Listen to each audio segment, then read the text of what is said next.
Bonjour à tous les abonnés, j'espère que vous allez bien. Bonjour à toi si tu viens de rejoindre la chaîne. Aujourd'hui, on va faire une petite réaction, mais avant cela, j'ai envie de vous remercier. On a passé la barre des 9000.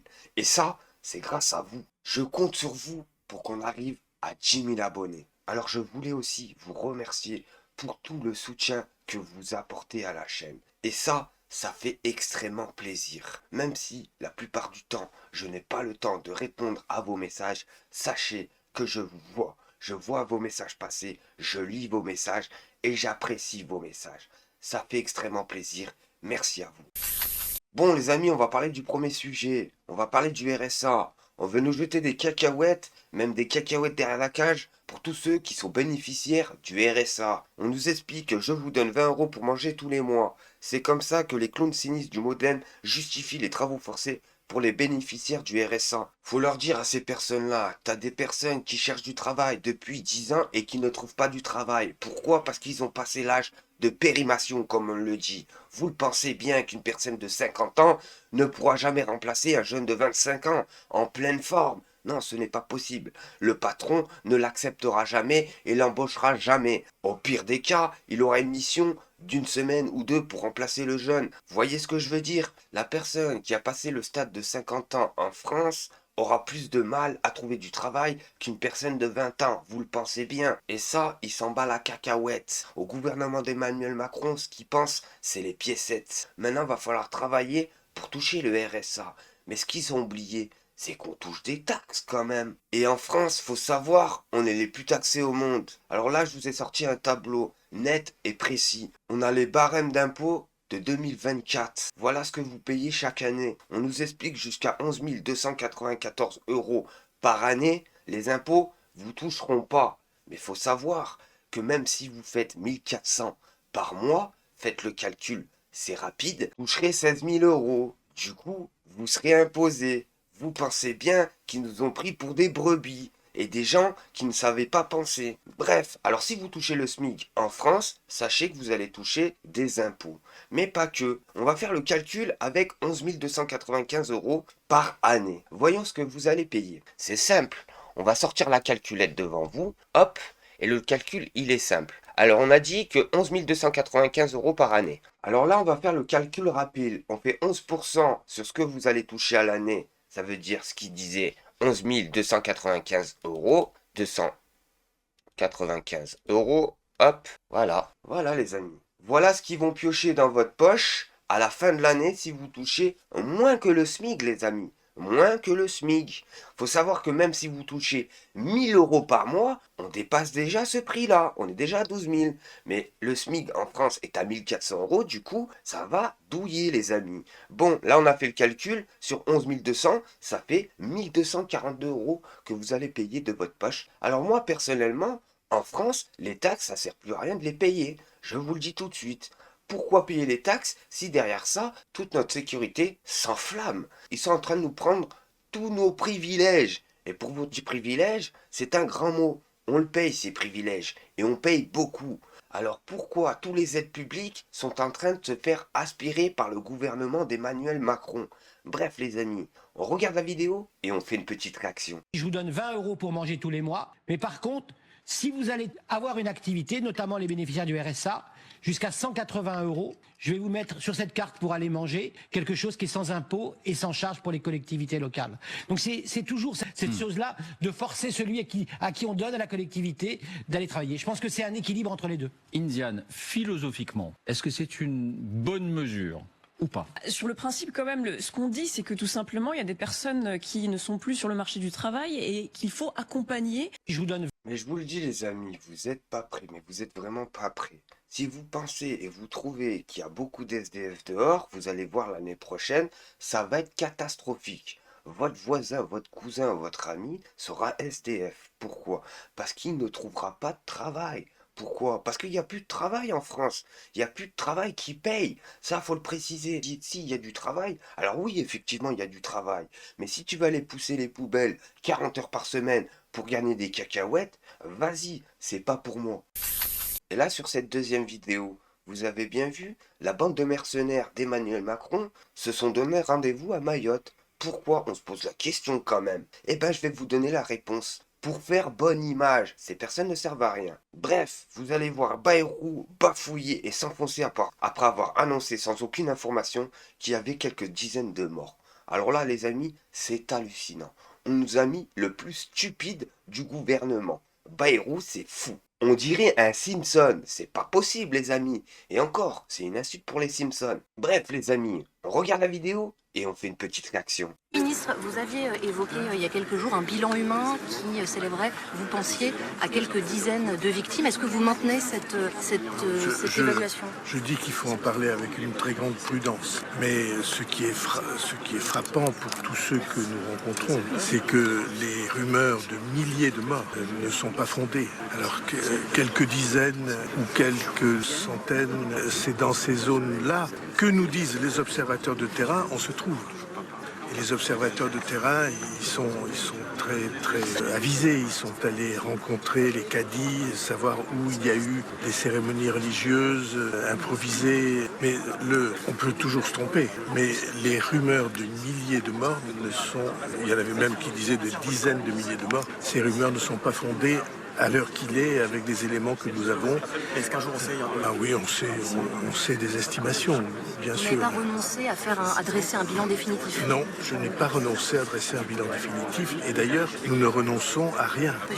Ah, c'est extraordinaire, mais c'est vraiment extraordinaire. Bayrou raconte n'importe quoi. Il nous explique qu'il y a eu des dizaines, des centaines, mais même s'il y a eu un mort, c'est gravissime, c'est gravissime. La France n'a même pas encore déblayé tous les bâtiments, tous les bidonvilles, et derrière ça, ils arrivent à faire un quota. C'est fou, je vous le dis, c'est fou. Il nous dit il y a des dizaines, peut-être des centaines. Mais entre 10 et 100, ça fait beaucoup quand même. On parle de chair humaine. On parle pas de barbe à papa quand même. Mais bon, comme si c'était pas fini, Valls et Madame Borne 49.3 sont venus aussi sur le déplacement du drame. Vous allez me poser la question aussi, pourquoi? Eh ben vous allez voir que c'est pour leur belle image. Pour eux, les personnes de Mayotte attendaient plus que eux pour que le pays soit sauvé. Et ça, c'est hallucinant les amis. Mais la question qu'on va se poser... Combien de temps va durer le cirque? Tous ont d'ailleurs exprimé à peu près les mêmes préoccupations, et c'est à ces préoccupations que nous avons répondu. Et vous avez entendu les applaudissements des élus, c'est pas fréquent, et vous avez entendu les réactions qu'ils ont indiquées en disant qu'ils trouvaient que les réponses que nous avions apportées ensemble, les 5 ministres qui sont venus ensemble correspondaient à leurs attentes. Par exemple, la création d'une zone franche globale pour que les entreprises puissent se développer, qu'on puisse passer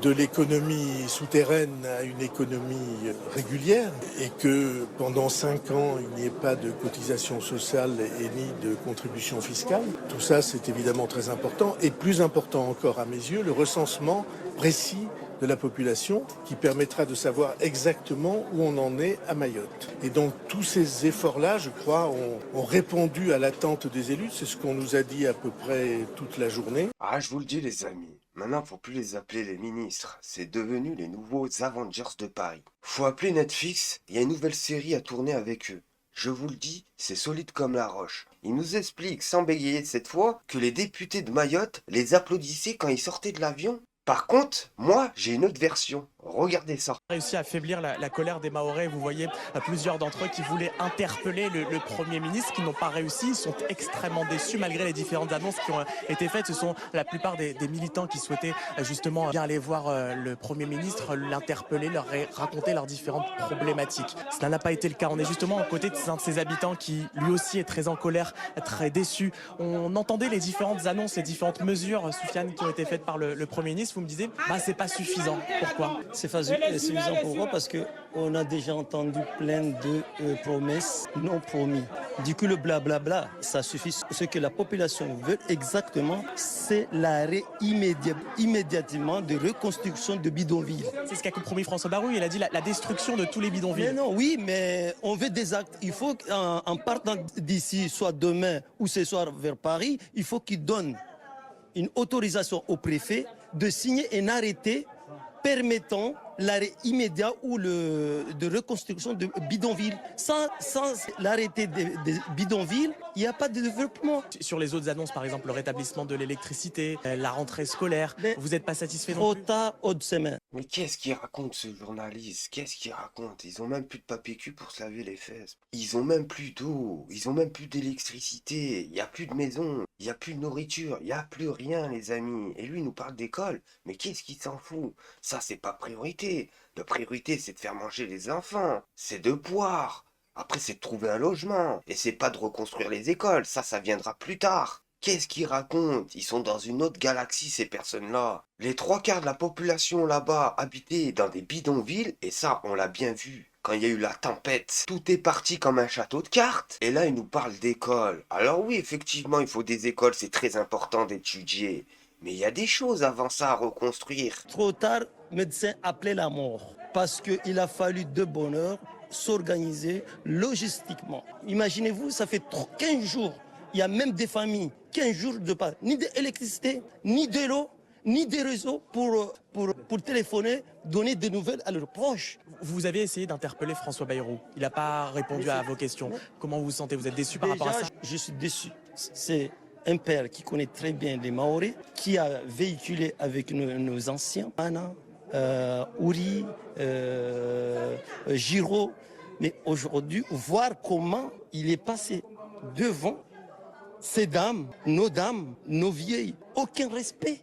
Au même truc, c'est de venir les voir. Au fait, c'est ça la colère de nos moments-là. Un bonjour d'élu, dire à ses citoyens bonjour. Ça nous soulagera. Ça veut dire quoi finalement? Il vous a méprisé, c'est ça? Vraiment.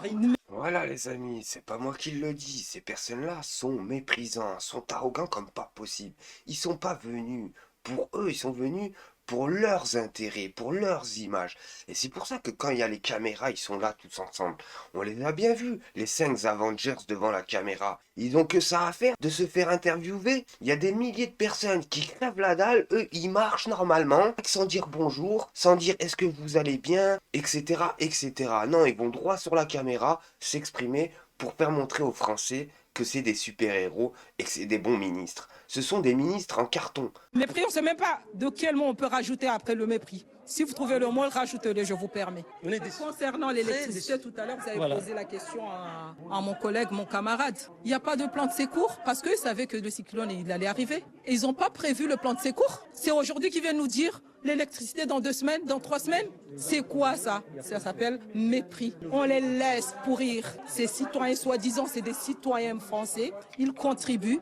Mais aujourd'hui, ils sont dans la merde, on les laisse avec leur merde. C'est ce qu'on a compris comme réponse. Merci beaucoup, voilà, vous l'avez entendu. Mais ce qu'ils n'ont pas compris, c'est que la France n'est plus la France de l'époque. Même nous, les amis, nous qui habitons sur Paris, Marseille, Toulouse, etc., on crève la dalle. Ils sont en train de se servir dans nos poches. Les Français ne peuvent même plus toucher le RSA. Vous vous imaginez? Les Français n'ont même plus droit de récupérer leur argent dû au chômage. C'est pour vous dire. Vous l'avez vu pendant le coronavirus, les médecins n'avaient même pas de blouse pour se protéger, ils étaient avec des sacs poubelles. On est devenu un pays du tiers-monde, pour ceux qui n'avaient pas compris. Pourquoi les amis? À cause des mercenaires qui nous gouvernent depuis des décennies. Bref les amis, vous aurez compris que c'est une grande blague en France. Sur ce, merci de m'avoir suivi. N'oubliez pas, pour tous ceux qui veulent soutenir la chaîne, mon Tipeee est dans la description. Merci à tous.